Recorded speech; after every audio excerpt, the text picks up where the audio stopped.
नमस्कार दोस्तों, स्वागत है आप सभी का हमारे चैनल भक्ति ज्ञान में। दोस्तों, आज मैं आपको शनिवार की व्रत कथा सुना रहा हूँ। एक समय सूर्य, चंद्रमा, मंगल, बुध, बृहस्पति, शुक्र, शनि, राहु और केतु इन ग्रहों में आपस में झगड़ा हो गया कि हम सब में सबसे बड़ा कौन है। सब अपने आप को बड़ा कहते थे। जब आपस में कोई निश्चय न हो सका तो सब के सब आपस में झगड़ते हुए इंद्र के पास गए और कहने लगे कि आप सब देवताओं के राजा हो, इसलिए आप हमारा न्याय करके बतलाओ कि हम नवग्रहों में सबसे बड़ा कौन है। राजा इंद्र इनका प्रश्न सुनकर घबरा गए और कहने लगे कि मुझ में यह सामर्थ्य नहीं है कि जो किसी को बड़ा या छोटा बतलाऊं। मैं अपने मुख से कुछ नहीं कह सकता हूँ। हाँ, एक उपाय हो सकता है। इस समय पृथ्वी पर राजा विक्रमादित्य दूसरों के दुखों का निवारण करने वाला है, इसलिए तुम सब मिलकर उन्हीं के पास जाओ, वही तुम्हारे दुखों का निवारण करेंगे। ऐसा वचन सुनकर सभी ग्रह देवता चलकर भूलोक में राजा विक्रमादित्य की सभा में जाकर उपस्थित हुए और अपना प्रश्न राजा के सामने रखा। राजा उनकी बात सुनकर बड़ी चिंता में पड़ गए कि मैं अपने मुख से किसको बड़ा और किसको छोटा बतलाऊं। जिसको छोटा बतलाऊंगा वही क्रोध करेगा, परंतु उनका झगड़ा निपटाने के लिए एक उपाय सोचा। उन्होंने सोना, चांदी, कांसा, पीतल, तांबा, रांगा, जस्ता, ब्रक और लोहा 9 धातुओं के 9 आसन बनवाए। सब आसनों को क्रम से जैसे सोना सबसे पहले और लोहा सबसे पीछे बिछाए गए। इसके पश्चात राजा ने सब ग्रहों से कहा कि आप सब अपने अपने सिंहासनों पर बैठिए। जिसका आसन सबसे आगे वह सबसे बड़ा और जिसका आसन सबसे पीछे वह सबसे छोटा जानिए। क्योंकि लोहा सबसे पीछे था और वह शनिदेव का आसन था, इसलिए शनिदेव ने समझ लिया कि राजा ने मुझको सबसे छोटा बना दिया है। इस पर शनि को बड़ा क्रोध आया और कहा कि राजा, तू मेरे पराक्रम को नहीं जानता। सूर्य एक राशि पर 1 महीना, चंद्रमा 2.25 महीना 2 दिन, मंगल 1.5 महीना, बृहस्पति 13 महीने, बुध और शुक्र 1 महीने, परंतु मैं एक राशि पर 2.5 अथवा 7.5 साल तक रहता हूँ। बड़े बड़े देवताओं को भी मैंने भीषण दुख दिया है। राजन सुनो, राम जी को 7.5 आई और वनवास हो गया और रावण पर आई तो राम और लक्ष्मण ने सेना लेकर लंका पर चढ़ाई कर दी, रावण के कुल का नाश कर दिया। हे राजा, अब तुम सावधान रहना। राजा ने कहने लगा, जो कुछ भाग में होगा देखा जाएगा। उसके बाद अन्य ग्रह तो प्रसन्नता के साथ चले गए, परंतु शनिदेव बड़े क्रोध के साथ वहां से सिधारे। कुछ काल व्यतीत हो जाने पर जब राजा को 7.5 की दशा आई तो शनिदेव घोड़ों के सौदागर बनकर अनेक सुंदर घोड़ों के सहित राजा की राजधानी में आए। जब राजा ने सौदागर के आने की खबर सुनी तो अश्वपाल को अच्छे अच्छे घोड़े खरीदने की आज्ञा दी। अश्वपाल ऐसी अच्छी नस्ल के घोड़े देखकर और उनका मूल्य सुनकर चकित हो गया और तुरंत ही राजा को खबर दी। राजा उन घोड़ों को देखकर एक अच्छा सा घोड़ा चुनकर सवारी के लिए चढ़ा। राजा के घोड़े की पीठ पर चढ़ते ही घोड़ा जोर से भागा। घोड़ा बहुत दूर एक बड़े जंगल में जाकर राजा को छोड़कर अंतर्ध्यान हो गया। इसके बाद राजा अकेला जंगल में भटकता फिरता रहा। बहुत देर के पश्चात राजा ने भूख और प्यास से दुखी होकर भटकते भटकते एक ग्वाले को देखा। ग्वाले ने राजा को प्यास से व्याकुल देखकर पानी पिलाया। राजा की उंगली में एक अंगूठी थी, उसे निकालकर प्रसन्नता के साथ ग्वाले को दे दी और शहर की ओर चल दिया। राजा शहर में पहुंचकर एक सेठ की दुकान पर जाकर बैठ गया और अपने आप को उज्जैन का रहने वाला तथा अपना नाम बीका बतलाया। सेठ ने उसको कुलीन मनुष्य समझकर जल आदि पिलाया। भाग्यवश उस दिन सेठ की दुकान पर बिक्री बहुत अधिक हुई।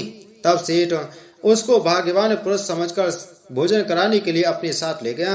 भोजन करते समय राजा ने आश्चर्य की बात देखी कि खूंटी पर हार लटक रहा है और खूंटी उस हार को निगल रही है। भोजन के पश्चात कमरे में आने पर जब सेठ को कमरे में हार न मिला तो सबने यही निश्चय किया कि सिवाय बीका के और कोई इस कमरे में नहीं आया, अतः अवश्य ही उसी ने हार चोरी की है। परंतु बीका ने हार लेने से मना कर दिया। इस पर 5-7 आदमी इकट्ठे होकर उसको फौजदार के पास लाए। फौजदार ने उसको राजा के सामने उपस्थित कर दिया और कहा कि ये आदमी तो भला प्रतीत होता है, चोर मालूम नहीं होता, परंतु सेठ का कहना है कि इसके सिवाय और कोई घर में आया ही नहीं, अवश्य ही इसी ने चोरी की है। तब राजा ने आज्ञा दी कि इसके हाथ पैर काटकर चौरंगिया किया जाए। राजा की आज्ञा का तुरंत पालन किया गया और बीका के हाथ पैर काट दिए गए। इस प्रकार कुछ काल व्यतीत होने पर एक तेली उसको अपने घर ले गया और कोलू पर उसको बिठा दिया। बीका उस पर बैठा हुआ जुबान से बैल हाँकता रहा। शनि की दशा समाप्त हो गई और एक रात को वर्षा ऋतु के समय वह मल्हार राग गाने लगा। उसका गाना सुनकर उस शहर के राजा की कन्या उस राग पर मोहित हो गई और दासी को खबर लेने को भेजा कि शहर में कौन गा रहा है। दासी सारे शहर में फिरती फिरती क्या देखती है कि तेली के घर में चौरंगिया राग गा रहा है। दासी ने महल में आकर राजकुमारी को सब वृतांत सुना दिया। बस उसी क्षण राजकुमारी ने अपने मन में यह प्रण कर लिया कि चाहे जो कुछ भी हो जाए, मैं इस चौरंगिया के साथ विवाह करूंगी। प्रातःकाल होते ही जब दासी ने राजकुमारी को जगाना चाहा तो राजकुमारी अनशन व्रत लेकर पड़ी रही। तब दासी ने रानी के पास जाकर राजकुमारी के ना उठने का वृतांत कहा। रानी ने तुरंत ही वहां पर आकर राजकुमारी को जगाया और उससे दुख का कारण पूछा तो राजकुमारी ने कहा कि माताजी, मैंने यह प्रण कर लिया है कि तेली के घर में जो चौरंगिया है उसी के साथ विवाह करूंगी। माता ने कहा, पगली यह क्या बात कर रही है, तुझे किसी देश के राजा के साथ विवाह हो जाएगा। कन्या कहने लगी कि माताजी, मैं अपना प्रण कभी नहीं तोड़ूंगी। माता ने चिंतित होकर यह बात राजा को बताई। जब महाराज ने भी आकर यह समझाया कि मैं अभी देश देशांतर में अपने दूत भेजकर सुयोग्य रूपवान एवं बड़े से बड़े गुणी राजकुमार के साथ तुम्हारा विवाह करूंगा, ऐसी बात तुमको कभी नहीं विचारनी चाहिए। कन्या ने कहा, पिताजी, मैं अपने प्राण त्याग दूंगी परंतु दूसरे से विवाह नहीं करूंगी। इतना सुनकर राजा ने क्रोध से कहा, यदि तेरे भाग्य में ऐसा ही लिखा है तो जैसी तेरी इच्छा हो वैसा ही कर। राजा ने तेली को बुलाकर कहा कि तेरे घर में जो चौरंगिया है उसके साथ में अपनी कन्या का विवाह करना चाहता हूँ। तेली ने कहा कि यह कैसे हो सकता है, कहाँ आप हमारे राजा और कहाँ मैं एक नीच तेली। परंतु राजा ने कहा कि भाग्य के लिखे को कोई नहीं टाल सकता, अपने घर जाकर विवाह की तैयारी करो। राजा ने उसी समय तोरण और बंदरबान लगवाकर अपनी राजकुमारी का विवाह चौरंगिया बना विक्रमादित्य के साथ कर दिया। रात्रि को जब विक्रमादित्य और राजकुमारी महल में सोए तो आधी रात के समय शनिदेव ने विक्रमादित्य को स्वप्न दिया कि राजा, कहो मुझको छोटा बतलाकर तुमने कितना दुख उठाया। राजा ने क्षमा मांगी। शनिदेव ने प्रसन्न होकर विक्रमादित्य को हाथ पैर दिए। तब राजा ने कहा, महाराज, मेरी प्रार्थना स्वीकार करें कि जैसा दुख आपने मुझे सौंप दिया है ऐसा और किसी को ना दें। शनिदेव ने कहा कि तुम्हारी यह प्रार्थना स्वीकार है। जो मनुष्य मेरी कथा सुनेगा या कहेगा उसको मेरी दशा में कभी किसी प्रकार का दुख नहीं होगा, और जो नित्य ही मेरा ध्यान करेगा या चींटियों को आटा डालेगा उसके सब मनोरथ पूर्ण होंगे। इतना कहकर शनिदेव अपने धाम को चले गए। राजकुमारी की आंख खुली और उसने राजा के हाथ पांव से सलामत देखे तो आश्चर्य को प्राप्त हुई। उसको देखकर राजा ने अपना समस्त हाल कह सुनाया कि मैं उज्जैन का राजा विक्रमादित्य हूँ। यह बात सुनकर राजकुमारी अत्यंत प्रसन्न हुई। प्रातःकाल राजकुमारी ने उसकी सखियों ने पूछा तो उसने अपने पति का समस्त वृतांत कह सुनाया। तब सबने प्रसन्नता प्रकट की और कहा कि ईश्वर ने आपकी मनोकामना पूर्ण कर दी। जब उस सेठ ने यह बात सुनी तो वह विक्रमादित्य के पास आया और राजा विक्रमादित्य के पैरों पर गिरकर क्षमा मांगने लगा कि आप पर मैंने चोरी का झूठा दोष लगाया, अतः आप मुझको जो चाहे दंड दें। राजा ने कहा, मुझ पर शनिदेव का कोप था, इसी कारण यह सब दुख मुझको प्राप्त हुआ। इसमें तुम्हारा कोई दोष नहीं, तुम अपने घर जाकर अपना कार्य करो। सेठ बोला कि मुझे तभी शांति होगी जब आप मेरे घर चलकर प्रीति पूर्वक भोजन करोगे। राजा ने कहा कि जैसे आपकी मर्जी हो वैसा ही करें। सेठ ने अपने घर जाकर अनेक प्रकार के सुंदर भोजन बनाए और राजा विक्रमादित्य को प्रीति भोज दिया।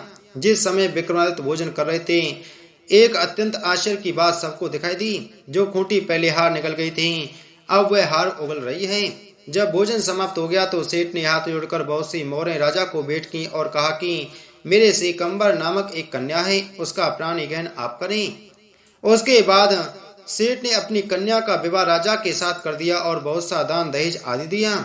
इस प्रकार कुछ दिनों तक वहां निवास करने के पश्चात विक्रमादित्य ने शहर के राजा से कहा कि अब मेरी उज्जैन जाने की इच्छा है।